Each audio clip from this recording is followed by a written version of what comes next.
Mm-hmm.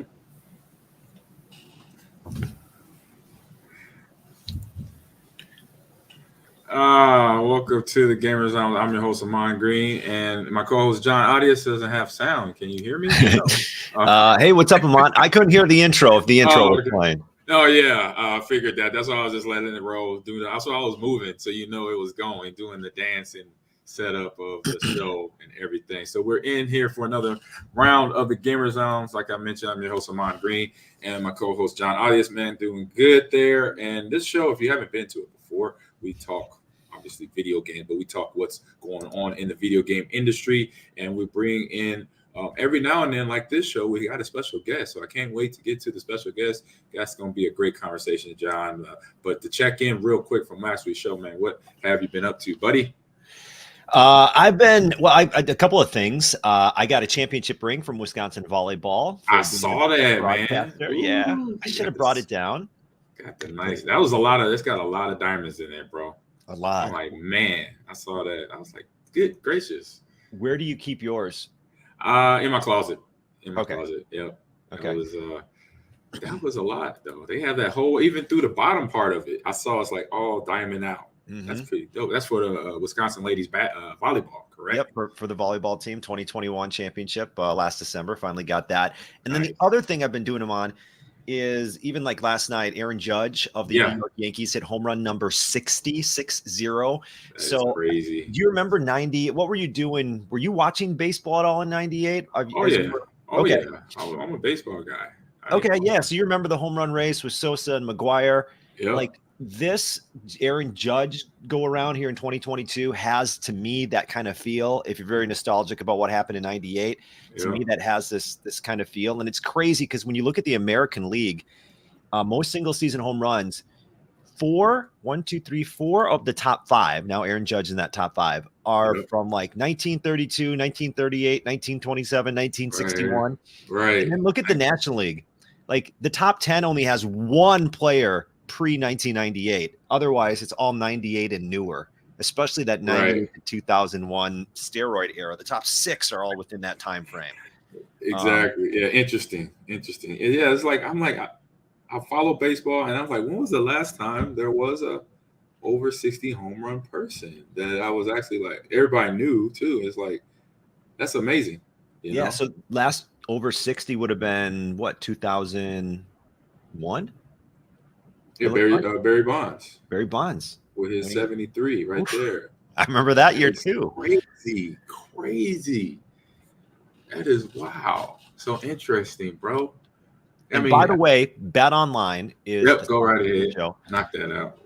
All right, so Ahman Green's Gamers Lounge is brought to you by our friends at Bet Online, and I'm looking at Bet Online with the home run totals, the over/under for Aaron Judge of the Yankees. They got it at 64.5. I think I might go the over on that. Whoa. Bet Online. Nice. Yeah, I would. That's right now. Still got a long time. We still got a month, about 3 weeks to go in the season. Yeah. There's still 15 games left, so we'll see if you can crank out 5 more. BetOnline is the fastest and easiest way to wager on all your favorite sports, contests, and events with first-to-market odds and lines. Find reviews and news for every league, including Major League Baseball, NFL, NBA, NHL, combat sports, esports, and even golf. BetOnline continues to be the top online resource for all your sports information, from live in-game betting, props, and futures. Head to BetOnline today or use your mobile device to join today and make your first sports bet. Use our promo code BELIEVE50. BLEAV50 to receive your 50% welcome bonus on your first deposit. Bet Online, where the game starts. Yes. Have you made any bets, John? I haven't made any bets yet. Yeah. Okay.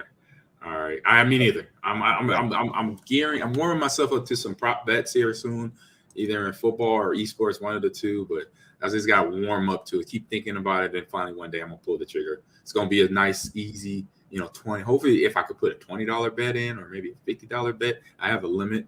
I don't want to get in there going hardcore like $100 or $200. Like, nah, I can't do that.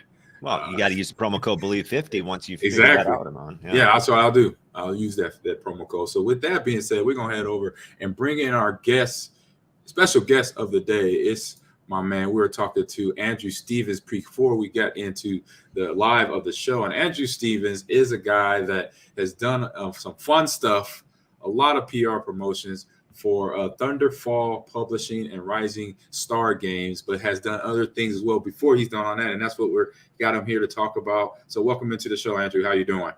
Doing well. Thank you for the welcome, Ahman. It's good to be here and to be able to join you and Jon and talk about games in the industry. No, for sure. No, when you reached out to me on Twitter, I think it was just like a nice little delight because it usually doesn't happen that way. Usually we reaching out to people, and ask them, hey, can you jump on? But for you to ask, it was just like, oh man, this is pretty cool. I'm like, I like this. Different feeling. Yeah, different feeling. It just shows that what me and Jon are doing and getting the help of from Believe and now the NFLA podcast network to get our show out there for everybody to listen in and find out what we're talking about and giving our point of view in the gaming industry. So I definitely appreciate them and appreciate you, and obviously Jon, and then also Raina behind the scenes that does some of our graphics and stuff like that. So thank you. First of all, absolutely. So I've always been a big fan too. Grew up a Husker kid, so followed you in college and then into the NFL, and of course I saw you recently on the EVGA podcast, and that's what led me over to what you're doing on your podcast here, and it's really awesome stuff. So I appreciate you allowing me here to talk. No problem. Oh yeah, those guys are Pete and crew, and then Hank. He's one of our regulars. We might bring him on the show. Put him on the lineup. Basically, he's just like myself, just all into gaming, big time out there where he lives out in California, and he's always fun when he comes on the show. We have to finish up Tiny Tina's Wonderlands. That's what we started about a month ago or 2 months ago, and we were like halfway through it, so we got to finish that. Nice. So speaking of games, so like Tiny Tina, so what is your gaming origin story? We asked everybody this question coming in. So what was the game? How old were you? And was it mom, dad, brother, uncle, cousin, friend next door that got you into that game, into gaming in general? So we're gonna go back a few years. I was 4 years old, and my parents we ended up with a Nintendo Entertainment System, the original NES, in our house, and so the original Mario Brothers and Duck Hunt were the two games that I played a ton of early on, and that's what got me going. So good times though. Oh yeah. Still remember them so well. It's just surprising. I don't remember a lot from the early days, but that's one of them. Oh man, did you get frustrated at the dog laughing at you? Oh yeah. It's iconic. I can still see it very clearly today, but yes. Right. Were you one of those kids that got right up to the screen and started killing the ducks? I mean, you did what you had to do, right? Exactly. Yeah. Yep. So I did it both ways. I was one of them too. I was like, let me just try this, see what happens. I'm like, oh, it's working, and I'm not missing. Oh wow. So with that, from that journey, we go on almost like a mythical Lord of the Rings type journey. Getting into the industry world and get into the gaming world, and just finding your different plots. And so the first question I'm asked for you here is, on that journey into the gaming industry, from covering, first you was a journalist, and then you landed at a QA job at Bethesda. So explain how that journey was, and then getting to Bethesda. Yeah. So as you can see, I grew up loving games from an early age, and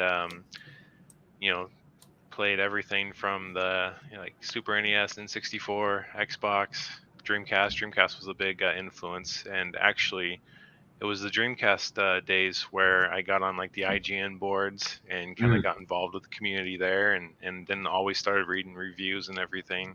And that whole side of the industry was always kind of curious to me, like, oh, I can write reviews about games, I can talk about games, let's do this. And I mean, it wasn't until 2010, I think it was, that some friends of mine had a website and it needed an update, and I knew how to kind of create like a little WordPress website for them. So I did that, and they basically wanted it so they could get into E3.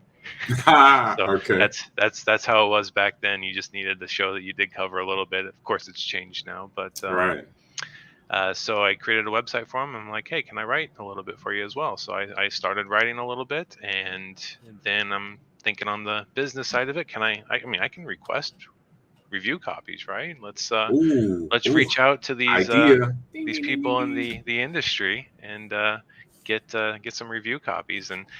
And I learned a lot from talking to a lot of the PR folks over at the different companies, but didn't get a lot because it was a website that didn't get much hits or many Mm-hmm. hits. Right. But I still got a few, and I still kind of ventured further into that area. But I knew someone at a site called fanbolt.com. Emma is her name, and she's the owner of the website. And I'm like, hey, there's not a video game section. Can we create one? And at the time, I mean, this was a site that got over 1 million hits a month. Oh wow. And one of my favorite stories is a game I had requested at the old site that didn't get any hits. The PR person's like, we're out of copies, right? Right. And then I request the same game Oh. like a few days later from Fanbolt, and their response is, Oh, yeah. what's your address? I've been in that So, situation before. I'm like, okay. I know I can relate. and then everything changed from there pretty much.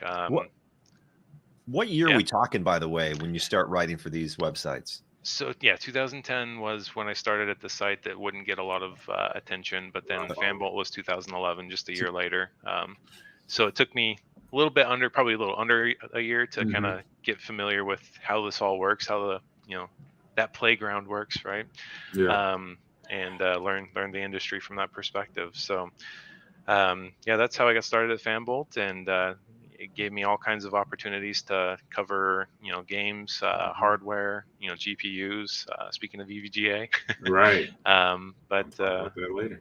Yeah, there you go, and even visit some studios as well to cover previews of games. So it was quite the experience, and having that experience, I wanted to get to the other side as well and get internally to work in the industry with an actual studio. And I happened to move out to Maryland at the time, actually Virginia. That's where they're located. Yeah, Bethesda. Yep. And actually, I didn't know what I was really applying to. Just QA at Bethesda. Sure, I can play and test games, right? And wasn't too long later, at like 2015, 4 years after doing the whole journalism gig, 2015, that I went to Bethesda and got the role there to work on Doom. And great experience. Classic. For sure. Yeah. Nice. That was really good. Really cool there. So tell us your journey part. So you get into PR like you are now. And now at that time, and now. And then eventually you're working for multiple agencies and eventually landing at where you're at now, Thunderful Publishing, Rising Games. So what was that whole journey like there from Bethesda to then? Sure. So not at Thunderful or Rising Star anymore, actually. So okay. Doing other things at the moment. But yeah, so going from Bethesda in QA, at the end of a contract. So what happened at that point was, go to Doom. I worked on Doom for a year contract, and after that ended, I was looking for a way to get into PR, because going back to my journalism days, you're always dealing with PR and talking to them about the games, meeting them at industry events like PAX and E3 and GDC. Yep. It's like, that's where I want to go. That's the vision, right? Same here. Yep. All right. We trying to get us there. Previewing. We did Fan Expo in Chicago in the summer. So that was our first destination. But we have what you just mentioned, all those places on our list to get there. Definitely should. They're great experiences, and you meet so many folks at them as well, and it's a good time. So if you end up going to those in the future, let me know. I'm gonna do what I can to be there as well. Nice. So I did an internship with a PR agency called Home Run PR, and learned a lot about the PR game there from my boss, and kind of helped lead the way with all the press releases and so on. I did GDC for one of our clients, and then after that, actually, I did another contract at Bethesda to work on Wolfenstein 2. That was a fun game right there. Right. A lot of Right. breaking, a lot of breaking things in there. Yeah, no, it's good times for sure, and that's the Yeah. fun thing too. Both Doom, Wolfenstein 2, Action Game of the Year at the Game Awards. So both amazing projects to work on. Yep. So definitely good memories. Um, but when I went back to Bethesda, I was still on another contract, and I didn't want to give up the whole PR thing. So what I did was on the side, I started my own little agency, basically contract work, trying to really, see if I can maybe build something on the side. Right. And I reached out to an indie studio that was creating something that I loved the look and feel of it, and it was actually a SteamWorld Dig 2. And I talked to their CEO, Brian Sigurgeirsson, and they're based in Sweden. And I want to work on this game. I want to help you with PR, or maybe even help test the game a little bit, and had good conversation, right? Right. But ultimately, he's like, no, I think we're good for the moment. And it was a few months later that they sent out a press release, and getting a good understanding of how the industry works. The press release was talking about how they're going to release on multiple platforms, for the first Right. time ever. And that just tells me there's a lot of work happening in the background. Reach back out, and I'm like, hey, Yep. can I help now? Like, do you need someone to look at the game one more time? And he's like, yeah, I mean, we're pretty good, but actually it wouldn't hurt to have an extra pair of eyes on it. And so I started There you doing go. that on the side, and ended up breaking it left and right. But Very yeah, good. yeah. And but it was a good experience, because like the person that was managing all the people helping on the project went back to Brian and asked him, where'd you find this Andrew Stevens guy? Like, basically he did great work, and they were Nice. really impressed with that. But then that turned into Brian asking me to come out to PAX West with him to What year? showcase. Sorry, thank you. 2017. I Oh, know we that's. just missed each other. I was there in 2016. Oh shoot! Yeah, Yep. that would have Just missed been it. awesome. See, next Yep. time we'll go for 2023. There you go. Oh, are you going to TwitchCon I'm this not year? actually. Won't be Dang. there this year, but I'm trying. I'm trying to get out there for that one. yeah. So anyway, yeah, I got to go to support or showcase the game at Nindies at Night, which was Nintendo's Indies special showcase, Mm-hmm. and just really enjoyed that bit of it as well. And eventually ended up going into another PR agency and doing my thing there. But to try to wrap this up a little quicker, Mm-hmm. Image Inform, which is the developer for SteamWorld Dig 2, they ended Yep. up creating Thunderful Publishing and Rising Star Games. And hey, you want to come here and lead our communications and PR efforts? And I'm like, absolutely. So that's how that transition happened. So, Nice. but yeah, great experience at Thunderful. A lot of opportunity to wear many hats as well, not just in communications, but Right. in publishing as well. Yeah, and then you just put that question out there. You need help. Not asking that question to that company is now. Sometimes people get a little bit fearful. It's like, what should I Yeah. do next? Taking that next big step, and that's what you did. You just went out there and said, hey, you need help. Looking at another set of eyes on the game.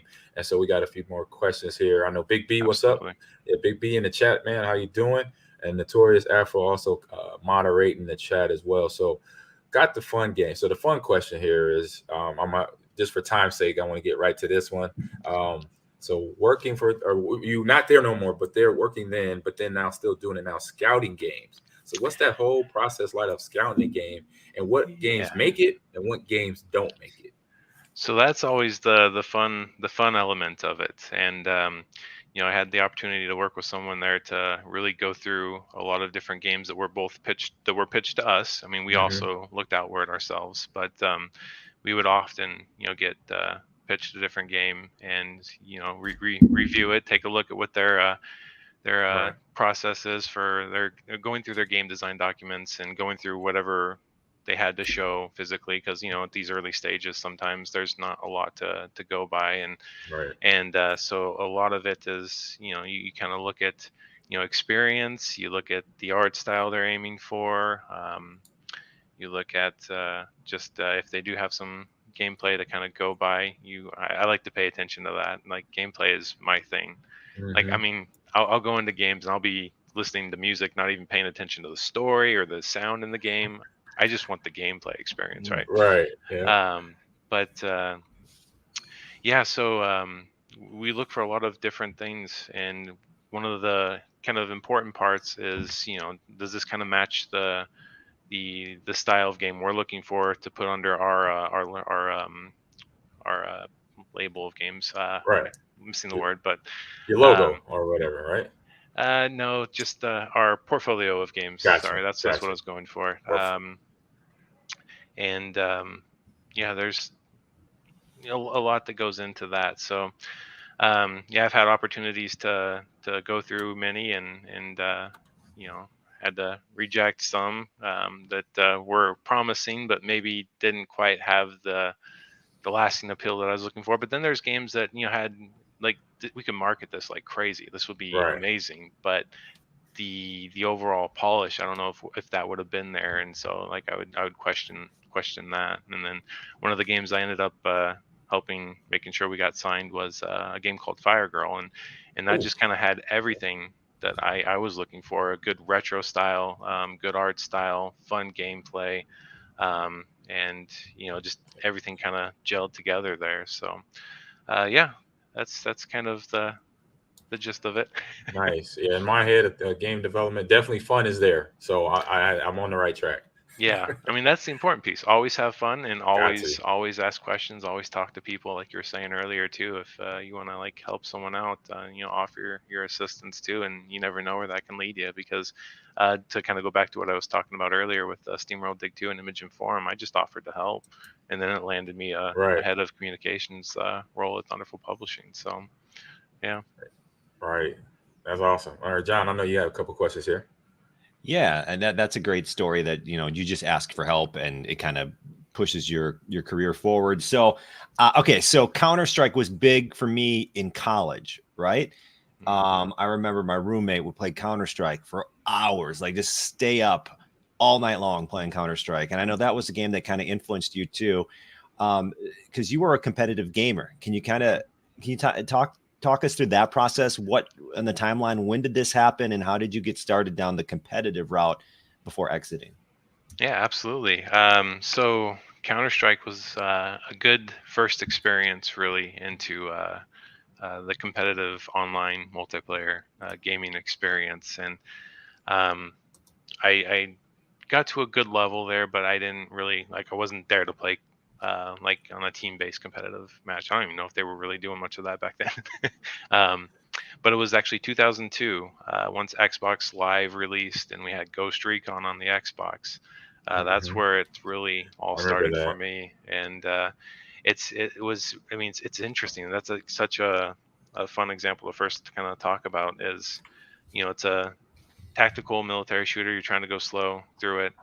And, you go through the campaign and, complete it. But then you go online and you think, okay, I need to be slow and use good tactics and everything. It's like it's a whole different ball game. Nope. I remember that game. I did a launch party out in Los Angeles for that game. So nice. Online play was totally different from the campaign, like you mentioned. I remember that.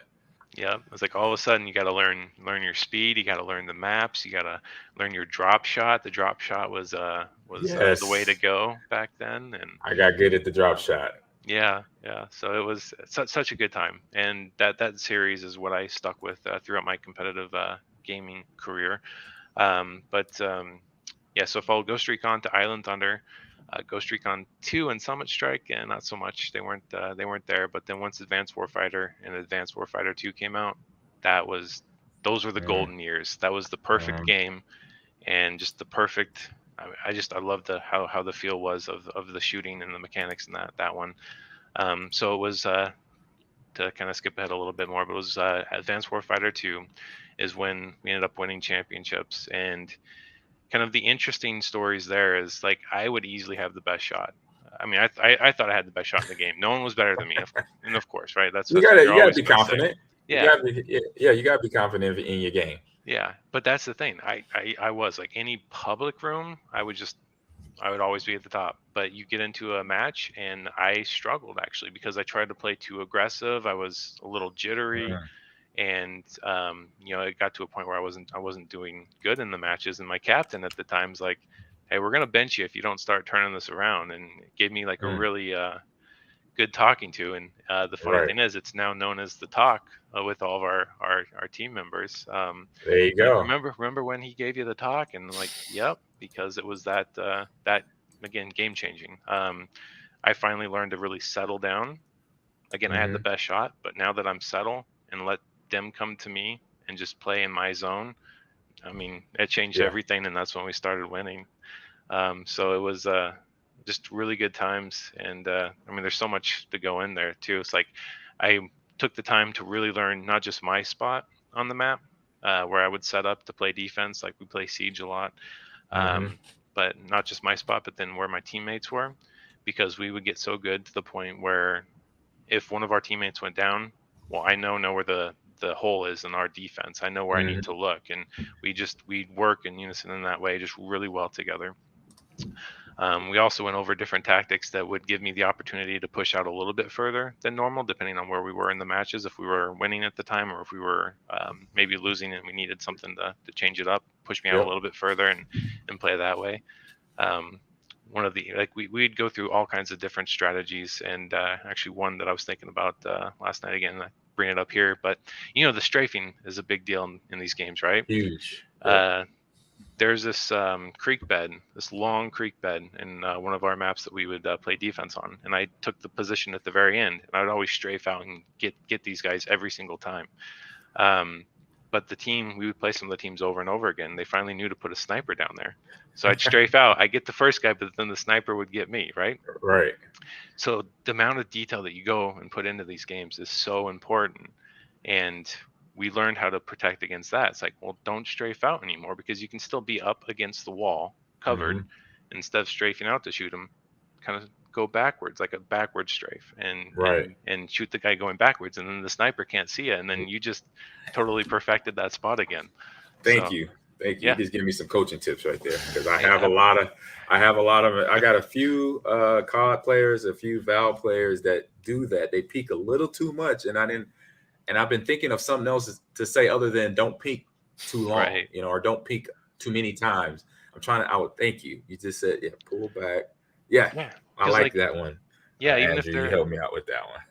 Yeah, perfect. Happy to. Because even if they're leaning down at the other end of the wall, instead of just peeking out, I mean, you can keep yourself, secure, and just give yourself the visual of more to the left side rather than the full visual range. And if it's like a third-person game, then you really don't need to peek all that much at all and expose yourself. So there's a lot of different strategies, and we could. I think I told you this earlier. We could probably talk on this forever, but. Well, I got your information. I'll hit you up during the week, and we could go over these. So we get to keep the conversation moving here, man. Andrew, thank you for all that information, especially at the end for me. Oh, I'm just like, you just keep feeding me that information. I could use that later, because today is Wednesday.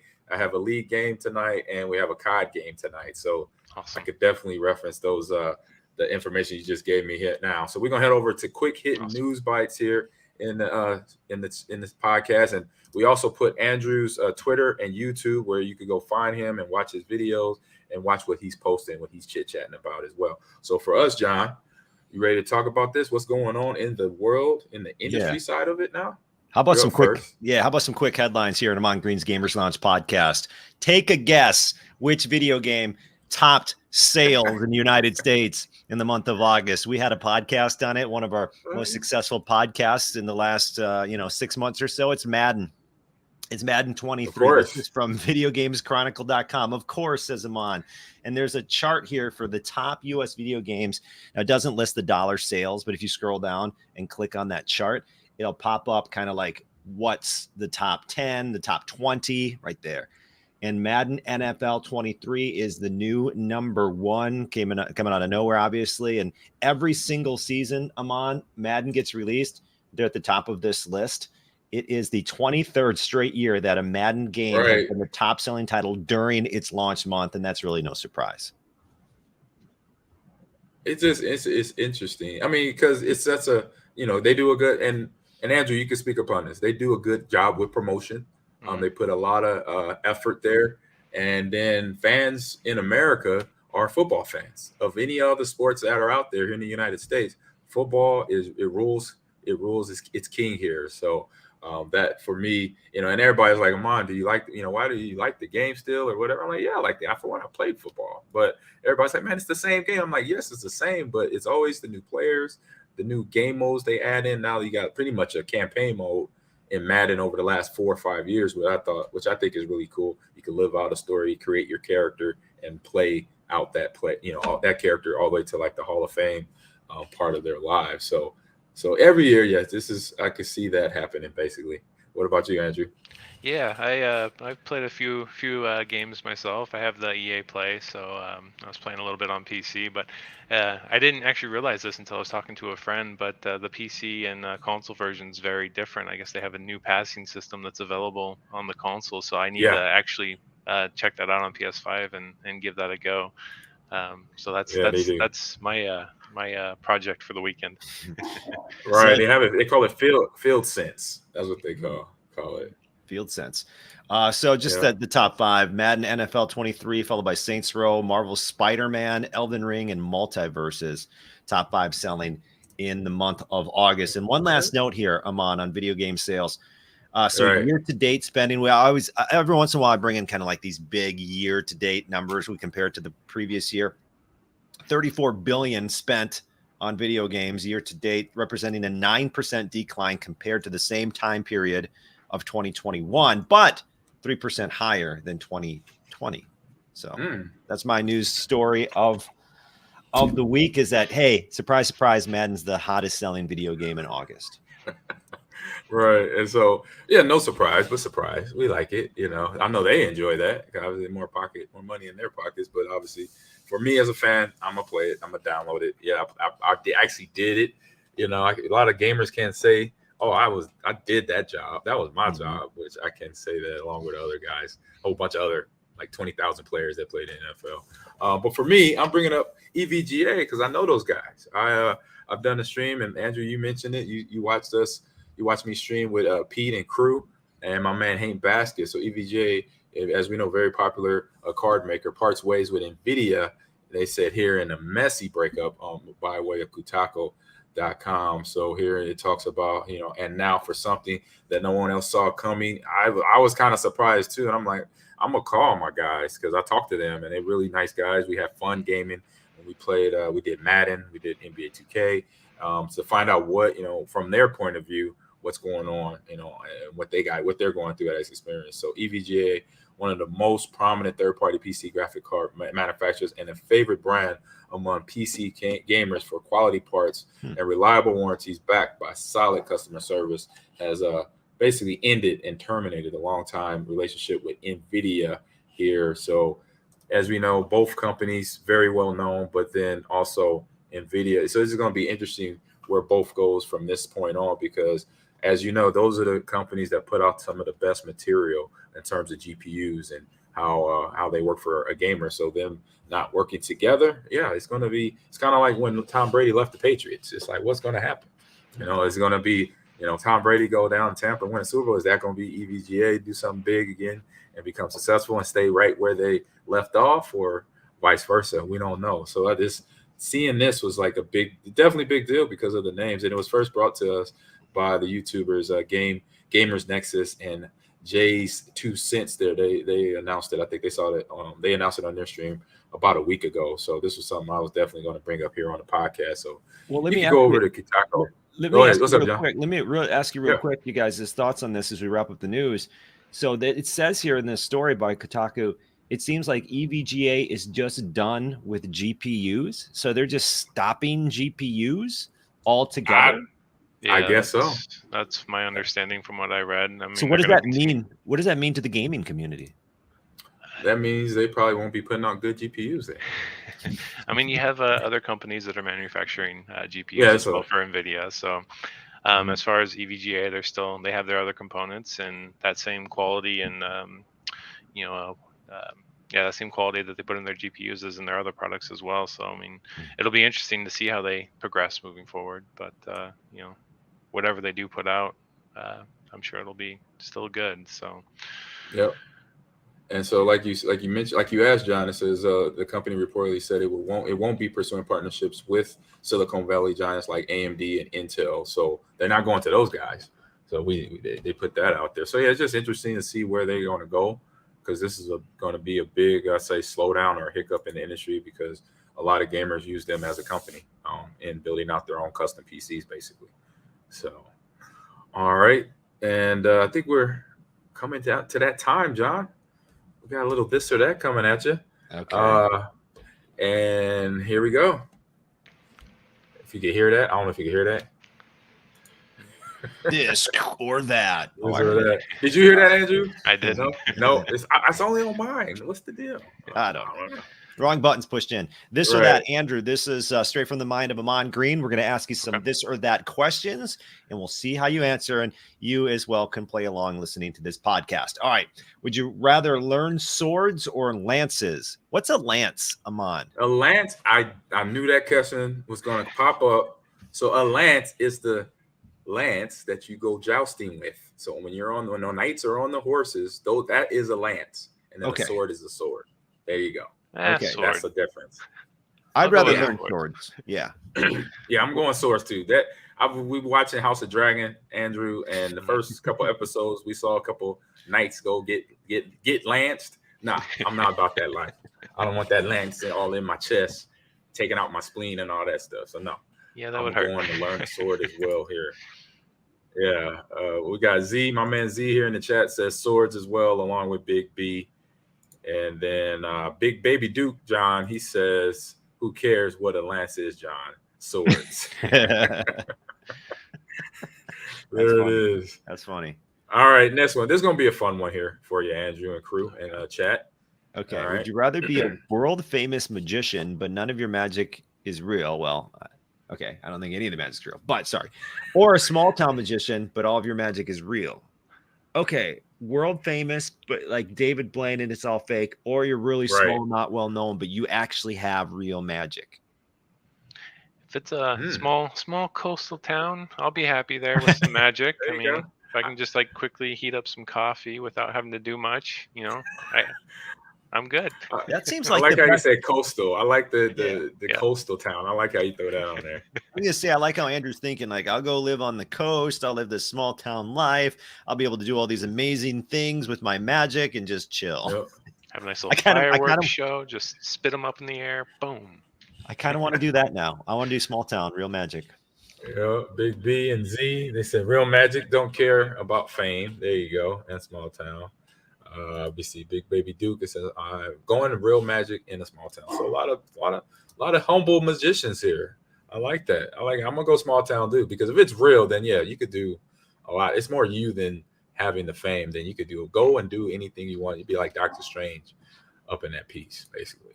So I'm with y'all on that. I think that wins out. All right, this is a fun one because here in Wisconsin, I know you said, Andrew, where are you at? You said you were on the East Coast, or? I'm actually in Texas at the moment. Oh, see? Oh, man, this question is going to be perfect because we're about to be in perpetual winter. So here we go. Perpetual summer or perpetual winter? Well, Ahman, this is simple because winter wears on you. It just crushes 100%. Your soul. And by the time April and starts to give some relief, and maybe even into March, you're just like, at least this is me speaking. I'm always like, thank God the cold will be away for a while. It'll be cold, but it won't be that cold for a while again. Right. So summer. All day, every day. What about you, Andrew? You're in Texas too, so. And I'm ready to get away from the heat, so I'm all about the winter. So I would prefer winter. I love the snow. I again grew up with those Nebraska winters, so I'm familiar with that. But yeah, for sure. Me too. Yeah, me too. But I've been in Wisconsin I've been in the Midwest for 27 years total. 29 years total. I'm 45 years old, so woo. And then Wisconsin to Nebraska, totally different. So I'm perpetual summer. I want it. If it was straight 90 degrees every day, I could dig it. I could do it all day. But in the chat here, Aziz says, what kind of winter? Wisconsin winter or tropical? Man, Wisconsin winter, man. The tropical winter don't even count as perpetual wintertime. It's Wisconsin. It's Canada. Coming from the Great North. That big freeze we had, winter freeze we had last year was crazy.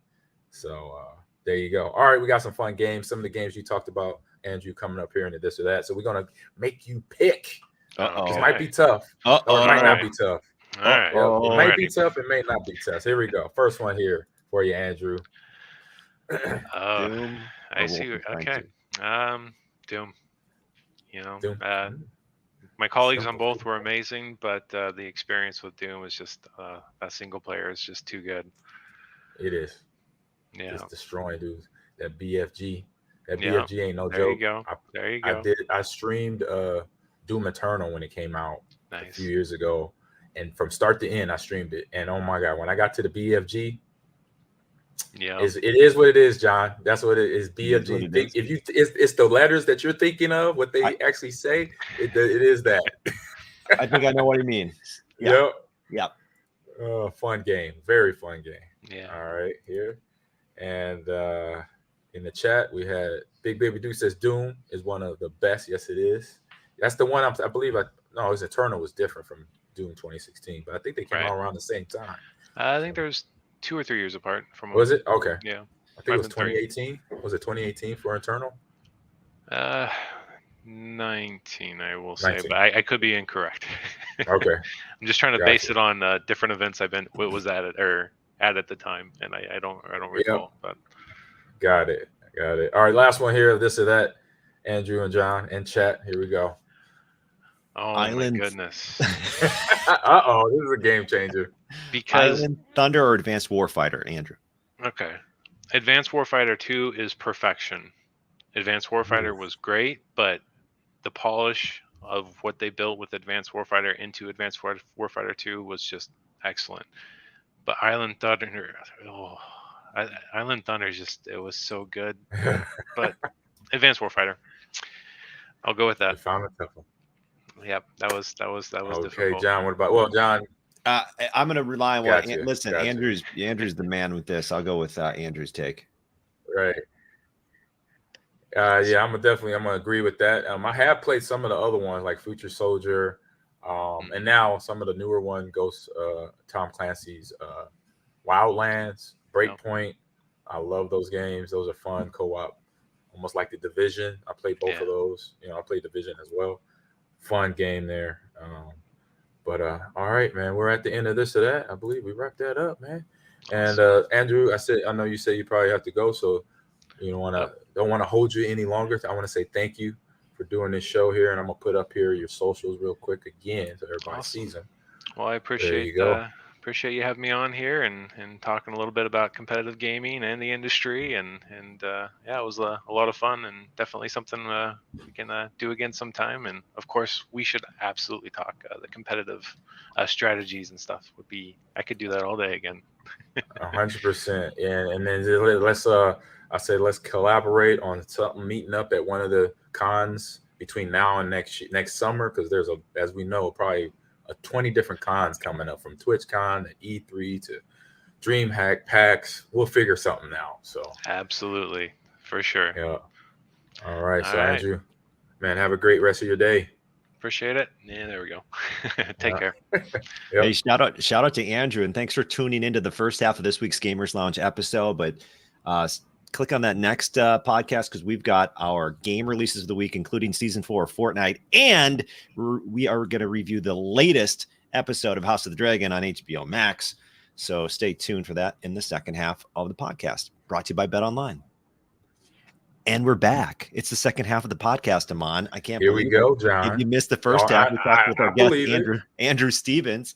Went into this and that, had some great quick hitting news bites. But Ahman, it's time for this game releases. All right, let me get this down. And who is that? Somebody just asked a question here. Yes, Z. All the Lakeland matches are on broadcast on Lakeland Esports here. So let me get to the game releases here. There's the music, John. I know you can't hear it. Releases, game release. All right, game releases here in the house. Here, let me get the video all set up. We got some fun stuff coming at you. You want me to go to the video for what you're talking here, or that's fine. Go to whatever you want. To the video. Okay. All right. I got the video ready to go for you, John. And here, and it's up. All right. So we're talking Fortnite. Is this the trailer? Fortnite. Yeah, this is the trailer.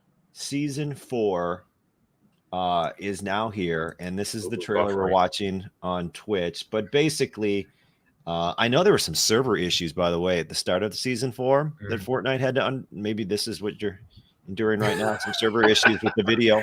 I got another. Oh, there we go. There we go. So if you watch this, you're going to see there's this new liquid in this season's kind of storyline, right? Yeah, like T2000 or whatever. Yeah, it's like Chrome looking. It looks like the Terminator 2 stuff. Yeah, it's taking over the island. Chrome is going to play a big part with the game this season. As you can see, it kind of takes over characters. Oh, yeah. They are disintegrating into the Chrome. Oof, that don't look good. No, that looks like for the characters of Fortnite. Yeah, like get out of here. So the new Chrome is kind of like the main storyline. There's a couple new weapons I was reading about, burst rifle and a Chrome shotgun. And like Chrome is kind of the name of the game here. There's also new skins. And I saw at GameSpot, they were going through every skin ranked. Number 1 skin, in case you're wondering, according to GameSpot, Ahman, is Grizz. They call it the clear winner of the Battle Pass. Ooh, nice. It's a small cartoon bear right there. Yeah. Look at this. It's intense. It is. And then I have your link where it has the costumes that you're talking about. The skins. Yeah, I'll wait till you get the skins. I'll go through the skins after this. Yep. After this video will be done here in a few seconds. It's real quick video. Nice. I mean, Fortnite. Oh, and there's the villain, by the way. New villain. Yep. The villain there. And Fortnite is killing the microtransaction game. You know, that's their game. They know for sure. You know, they know what they're doing. So here's the pictures. Here's the there we go. Oop, where we at? Right there. Where'd they go? Should be the first link. Yeah. Oh no. Here we go. Boom. I got it now. So this is season 4 Battle Pass skins ranked. So if you look number 8, look at that. I like that. I like Spider-Gwen. Yes, indeed. I'm like, they just killing us in a good way. Killing us in a good way. You know. I don't understand the name of this. Paradigm Reality-659. I don't. Anybody want to explain that to me? That'd be awesome. That's one. Oh, that's it says right there. It says plus. It says the Brie Larson no helmet look.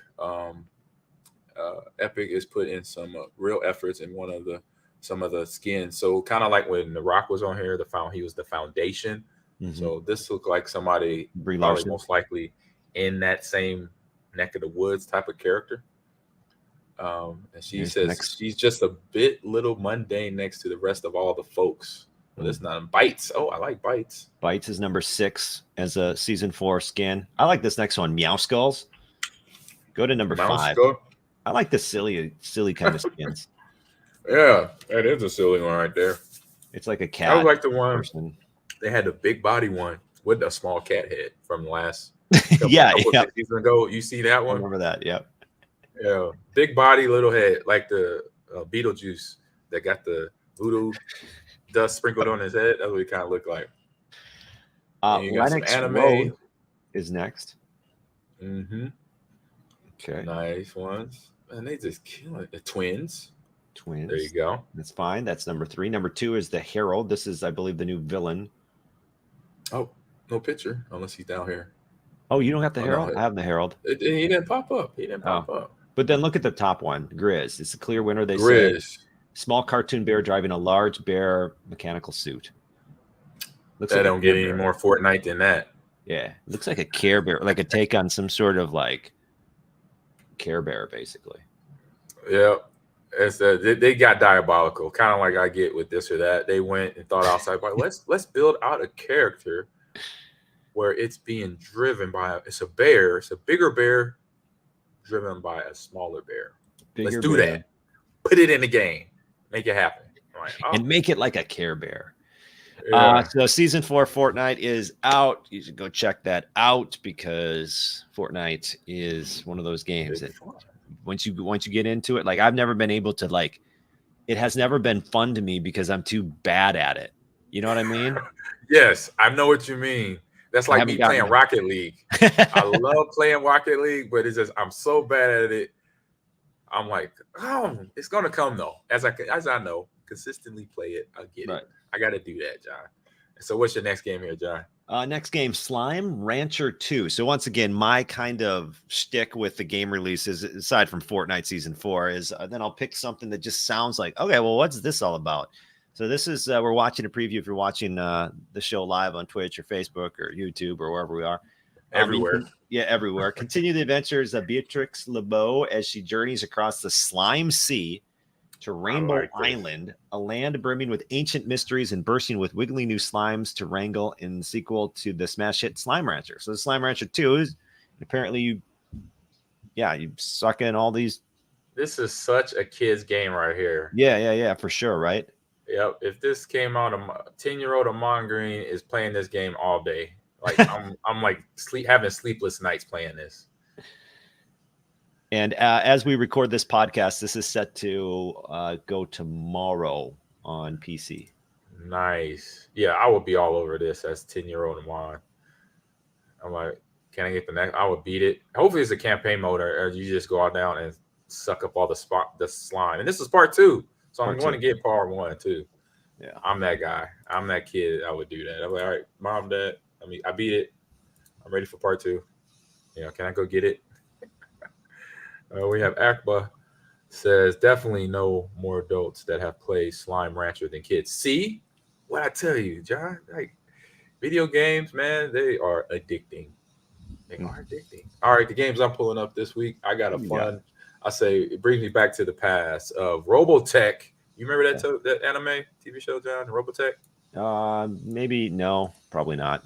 Okay, well, I like your answer. I love your answer. So from Robotech comes this game called Gundam Wing. So the TV show was Gundam Wing, but now Gundam Wing has a video game and I'm buffering right now. As it's buffering, I'll talk about the game itself. So it is out. When is it? It's at the bottom. I just missed it. The 22nd. And it's an evolving game of Gundam Evolution here. It is a multiplayer third-person shooter where you got to defend and you got high speed. You got to defend an area. It has strategy in the game. So it's high-speed combat, strategy, team shooter, like I mentioned, and consistently evolving the world. So the world of Gundam Evolution is always evolving with the continuous flow of new maps, units, customization, items, and game modes to explore. So some of the game modes, John, as my screen is buffering, and we'll come off of that since that's not working. Right. I'll just talk about it.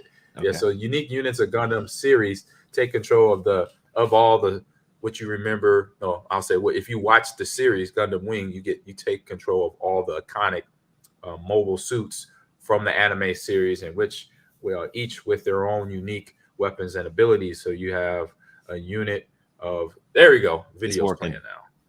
There you go. So unit exclusive skills, unit customization options. So there's skins in this, John. No surprise. There you also skins. So that was the old. So they're like. So you see the old cartoon to that's like actual video Transformers. Game. Looks like Transformers. Right. Well, similar. Yep, similar. But then Robotech was a different one around that time.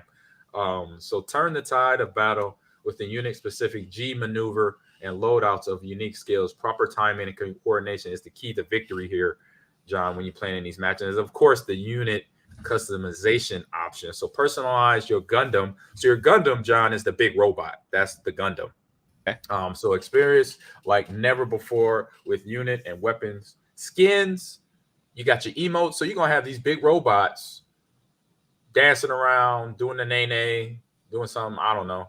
I'm just putting it out there because I've already seen that in Fortnite. I'm not saying they're going to do the nay-nay, but they're going to probably do like a thumbs up or something, or hang 10, hang 10 stamps and more. So you get stamps and more. You get all type of fun stuff with these characters in the game. And then there's 3 strategy game modes, John, here and chat. So you got point capture, which is battle and attacker and defender teams for objectives on the map. Then you have domination, so battle for 3 random unlocked objectives on the map. And then destruction, aim to destroy or protect objectives on the map in attacker and defender teams. So that is Gundam Wing. It is out tomorrow, the 22nd here, and I believe it's on all platforms. check it out. I know for me, nostalgic sake, yeah, I'm gonna have to hit it up, and we're gonna have to do what Andrew said he's doing. Just reach out to a developer and say, "Hey, we want to test your game out." Why don't we? It. Yeah, we're gonna do that. That's what we're gonna do. We gotta bring that to the lounge. We'll do it live on the podcast. We got to do that to the lounge. Exclusive first look. Exactly. I think we just figured out the game release portion of the podcast.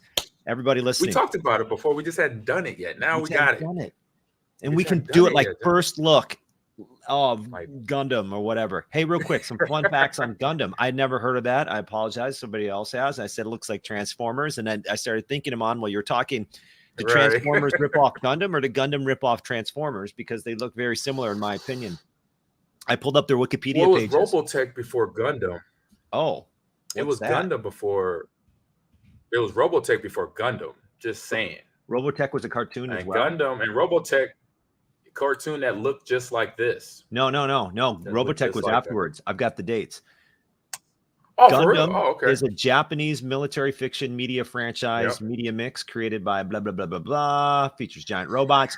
Began April 7th, 1979. Oh, my goodness. They've been around that long? Yeah. I did not know that. Transformers cartoon, September of 1984. Robotech, first released in 1985. Oh, yeah, you're right. You're right. So Gundam's like the original, like Gundam's the OG. Yeah. And if you look at their Wikipedia page, Ahman, it says Gundam, like the TV series, right? Years, 1979 to present. Yeah. So that means they're still making like that cartoon. And I did not realize they were the OGs in this thing. Yeah. I thought Gundam Wing came. I mean, no, I thought Robotech. Well, that's when I started watching Robotech. Was when I was like 8, 9 years old in '85. That's about right. I was 8 years old in '85. So that's hitting the nail on the head there. Did not know that. You just educated me. There you go. You and Andrew helped me out today. Fun facts. Fun facts. All right, here we go. Headed over to what's on stream, Jon, and the music is playing now. Gotta roll my boat.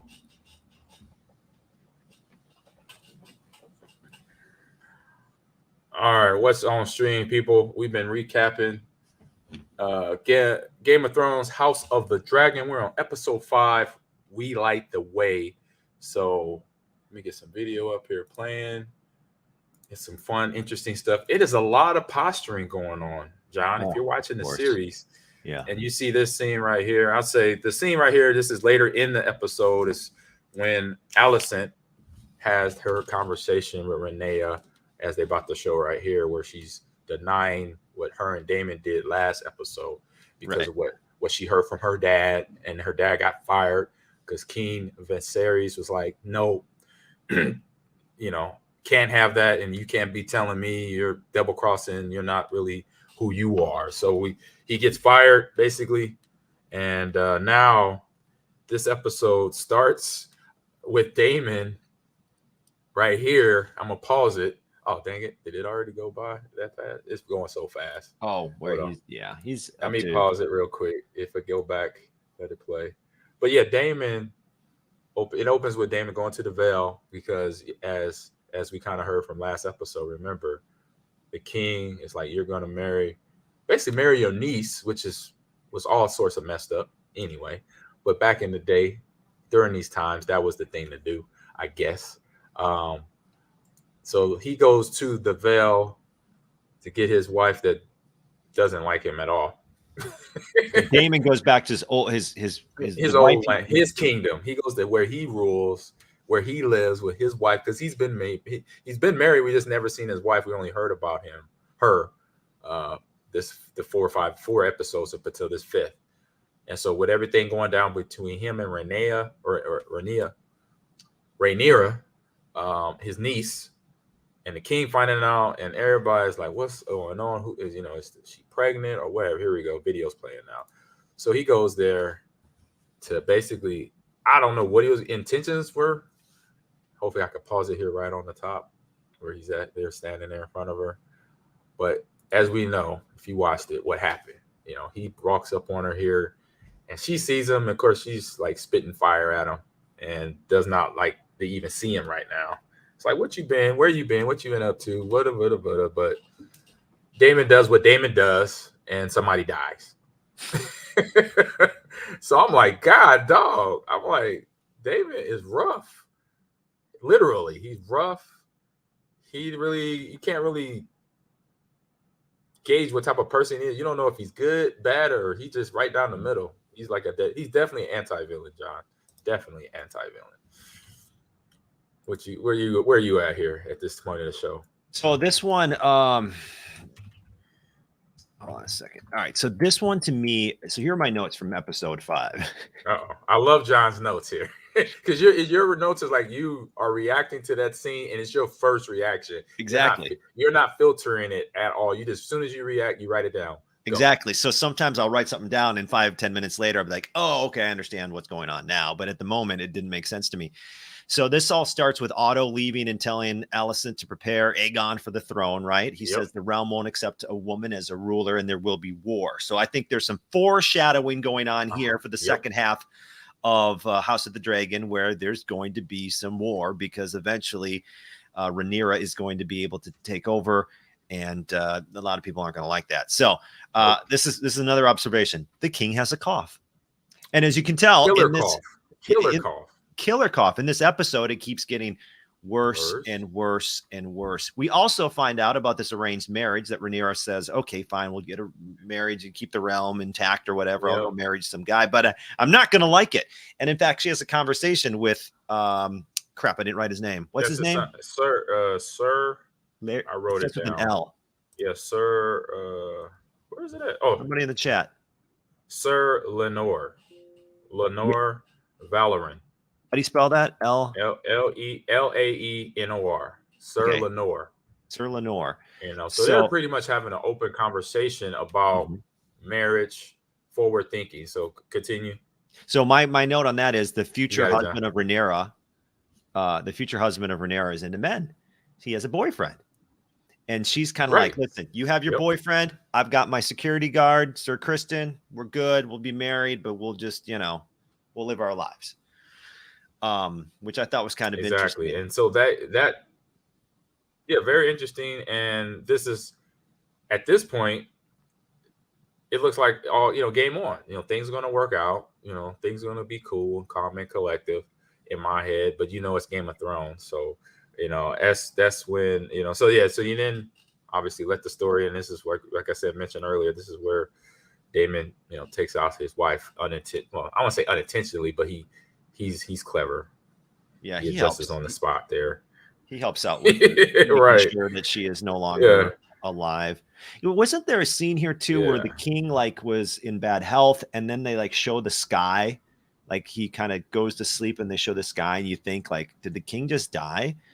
And he passes out like as the video plays here, but as what we're talking about with the state where we are. So we had Rhaenyra and her newly husband's they're talking about their game plan and what they're going to do. They're going to just be married, but then abide by the rules of the marriage. But then we're going to live by our own rules. We're going to do this. You can live your life. I'm going to live my life. Okay. But the wild card is, as this is Game of Thrones. No wedding and no big event like a wedding goes good. So I'm in my head thinking about the whole time. It's like, how is this wedding going to go? But we'll see here. But as they flashback talking where Otto Hightower got basically fired from the king there and his working as his one on his staff, and not honoring him basically, and saying this is where Alicent has to, you got to buckle up, girl. You're gonna be here by yourself. You got to roll with them, but you got to make sure you protect yourself and Aegon, because you get him ready to rule later in life, because the king is dying pretty much in so many words. Yeah. And then so let's just talk about the wedding, because spoiler. The wedding was so intense, where Rhaenyra and Laenor are going to get married. And so this starts off well. The wedding starts off good. All right. So one thing before we get into the main deal of that wedding. So his boyfriend, Sir Joffrey Lonmouth, is talking to the future of here's the wedding. We're here. We'll get there. Of Rhaenyra, right? So this is the part I didn't get. He's talking to her, and he notices Sir Kristen, the security guard, kind of he was reading the room in the corner, kind of looking down. And then he talks to his boyfriend. He says, hey, look, you've got a secret, but look over there. I bet you she has a secret with her security guard too. And I thought to myself, like, he's basing this all off a look, that a hunch? Was he just have a hunch? And he got it. He nailed it though. He did. Says Joffrey don't do well at weddings, which, as we know, in the Game of Thrones, the nephew got poisoned. You'll see that once you watch it, John. Yeah. Well, I was gonna say, like, okay, yes, he was right, but what if we just going off? He had no level of certainty to say that she was with him at all. Like, how did he know? Did I miss something where he knew for sure? What you saw is what you saw. He was talking with Lanier, his boyfriend, and peeked over and just saw how Kristen Cole, the knight, was looking at. Like, not only was he looking down, he was looking at Rhaenyra dancing with Lenore at the whole wedding festival. So, and then he would look at them and then look down, look up, look at them, look down. So obviously that, and it was a good hunch. He took a hunch and his gut was right. Because remember, he walks over to him and asks him, this is buffering again. Then he goes in that conversation where, to me, that was a no. I'm not going to go. I'll do that at a different time, different setting. Time. Right, different time. Time but and that place, time, Sir Joffrey. that time, then, because Kristen Cole, we already know where his mindset is at.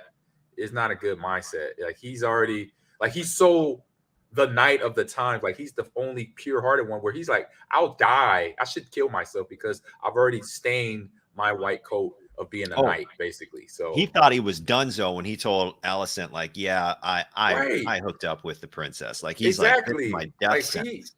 He's the only pure of heart, truth-telling person in this castle or in this land right now. So Ahman, what happened? Why then? Let's get to the big part, because that beating scene was brutal. It's Game of Thrones. It's brutal all day, every day. Brutal. So why are they fighting? Like, why did they ultimately go to the fight to the death, essentially? So after Joffrey's talk to Kristen, right. But he's gonna like jump and assault and kill him over this conversation. Yep, like, it was okay. I mean, yeah, pretty much, because he knows that now Rhaenyra will not. She's gonna abide, but he's like, I'm not gonna be like. I think he said he's not gonna be the side piece, pretty much. You know what I'm saying? He wants to be number one. He don't want to be the side piece in this arrangement, because that's what the Joffrey came over and talked about. Hey, I'm gonna be Lenore's guy. You're gonna be Rhaenyra's guy on the side. Mm-hmm. He don't want to be a side piece. He don't want to. He wants to be married to her. He wants to have kids. He wants to roam the free land. He wants to get out of the royalty chain and be out and living his own life. He suggested as much to Rhaenyra, like, hey, let's just roll. Let's just get out of here. Let's get out of here. I don't want to live in royalty. I want to live. We don't know where, we go places where people don't know who we are, and that's it. And so that right there got him going. That's what started the whole. After this is and all this other the layers of stuff. You had Alicent in this scene here coming down in the green dress saying, you know what, I don't believe what you said to me, Rhaenyra, King. I'm supporting my house of Hightower wearing that's their color. So that was a big thing there. But yeah, it was just a lot going on in that room. And at that time, that's when I knew things weren't going to end bad. Things were going to end bad, and they did. My man Joffrey got his face punched in. Well, by Kristen Cole. We gotta also, there's another layer to this when things go badly, because at one point they show the king like looking at the scuffle in the crowd and it's going on, but he was moments before looking at his daughter Rhaenyra with Daemon, and Daemon had brought her in seductively close to his face. Right. Like, what's going on there? So he, in his head, he's like, he's attacking her. He's trying to kill her. Like, are they about to kiss again? Are they gonna kiss? Yeah. Like, what is happening? There's a lot of layers. The writers, directors of this show have done this. This scene here was just thumbs up, because I thought in the past, you'll see it when you watch all the last episodes of Game of Thrones, the red wedding. They have a red wedding. I've heard it started. And this is so far, I've done some of my research online. This is called the green wedding because she wears the green dress. The Alicent, the queen, wears the green dress. So it's just interesting. what's going on. So Sergeant Ahman Reynolds says he didn't like being compared to I won't say that. Oh yeah. I won't say that word, but you know what he's kind of, if you see the letters that's pushed out of there, kind of like he mentioned that to Rainier exactly on the boat. Exactly, and that's what I was saying. He don't want to be a side piece because another name for side piece. So there you go. Okay, and Kristen, he's a knight of virtue. He's a knight of virtue. He's not going out like that. So so eventually, then Sir Kristen beats kills the boyfriend Tar. And beats then the nose off. Okay. And then he kills himself, right? Wait, was the boyfriend dead? The boyfriend's dead, right? I mean, his face looked. Once he beat his nose in, and it was all the way to the brain. Like you could see brain and whatever's after your nose in your skull. I only looked. He had a knight armor on. He had the knight armor on. So he had that knight armor on, beating his face in. So it didn't happen. Yeah, we got red, purple, green wedding now. Oh, it was a purple wedding too? Sergeant Ahman didn't know that. He said, Sergeant Ahman, don't get married in Westeros. It's not going down. So with that being said, now the end of the show. Yep. Oh, go ahead. I was going to say, then all of a sudden the king's like, all right, just get married now. This is crazy. And then does he die? He does a shotgun wedding. So he does a shotgun wedding and boom, passes out. And we think he's dead, but we think, if you watch the behind the scenes things that's coming up. So next episode 6 is going to show. You're right. Yep. So this is the last time we're going to see all these actors. So Rhaenyra's actor, Alicent's, now they're growing up in age. They're going to go forward again, like another 3 or 4 or 5 years again in episode 6. And we're at the halfway mark with this episode 5. We're at the halfway mark of the season because it's 11 episodes. So in this next couple of episodes, we have older Rhaenyra with kids coming up, Alicent with also her kids, but now they're grown up. Now they're getting ready. They're fighting and learning how to use swords and lances and all that fun stuff that we talked about earlier. So now, like I said, those history lessons that we heard if you watch Game of Thrones, the first installment, then what's coming. But that's where we're going to be seeing. So everybody will be like, what happened to Rhaenyra? What happened to that actress? What happened to Alicent and that? Because they're jumping forward another 3 to 4 years in episode 6 that's coming up this Sunday. So I think that would be a good note to end there. But yeah, that's what you got to get your mind ready for. And more just posturing and more weird looks and not trusting nobody. I wouldn't trust anybody. It'd be hard to trust people here, even though if you're the king or the queen, especially if you're the king and queen, you can't trust nobody. They try to take you down, literally take you out and down. So that is, we like the way. John, you got anything else to add? Not really. No, I mean, just like you're right. They showed the future episode. My last thought was the king is dead? ? No, because they show him kind of older in future episodes. But that to me is the next thing, is we get to see this storyline advance a few more years, which will be interesting. But that beating scene though, it's brutal, as it always are in Game of Thrones. It's medieval times. It's this straight brutality back then. There's nothing clean cut about it. They just get to the point. If they're gonna chop your head off, they're gonna chop your head off. It's either clean cut or it's like your neck and pieces of your neck are still attached to your head. Something sick like that. And so Sergeant Ahman, just like I was gonna tell you with Kristen, he was going to kill himself, and then I believe Alicent found him and basically said, "Hey, calm down, you're okay." And I can't remember exactly words but it almost like they made a deal, like, hey, you could basically come work for me and protect something. I'm not sure. I got to rewatch it again on what exactly she said, but she did have a conversation with him of not killing himself. Like, don't kill yourself. She's not worth it. She lied to me. She lied to you. Rhaenyra, talking about Rhaenyra.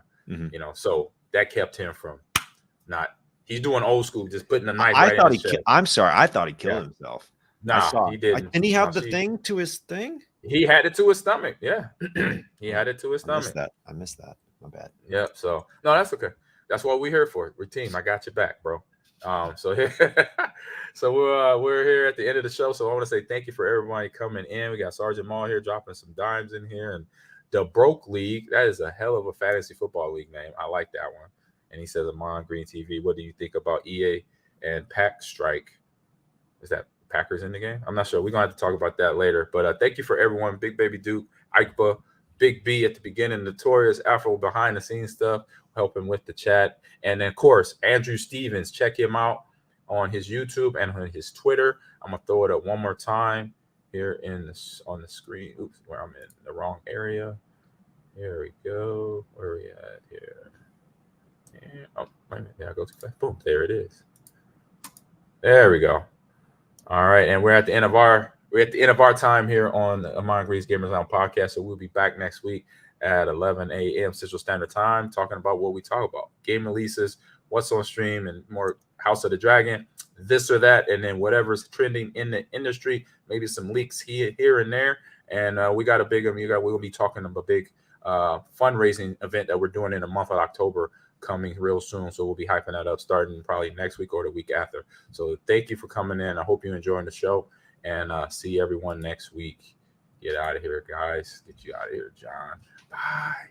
Bye. Brought to you by Bet Online.